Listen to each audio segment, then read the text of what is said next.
understand what people mean when they say, oh, people get too easily offended these days, but I just don't think it's true. I just think that it's easier for marginalised groups to express offence, which is generally a good thing, and what offends people has changed over time, generally for the better. My grandparents' generation, for example, were fine with casual racism, but they were very offended by hats at the dinner table.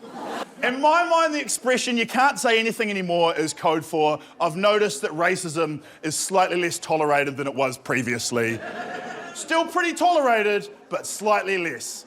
Racist jokes are still everywhere. People come up to me after my gigs and say, can I tell you a joke? And I always say, is it racist or sexist? And they say no. And then I say, is it homophobic? And they say no. And then they say the joke, and it's incredibly transphobic. People defend bad jokes is always the same. They first of all say, I can make those jokes because some of my best friends are name of the race. Notice they never mention what their Indian mate thought of the joke, because I'd think they'd be like, oh, and he hates it, eh? He's like, please stop saying those jokes.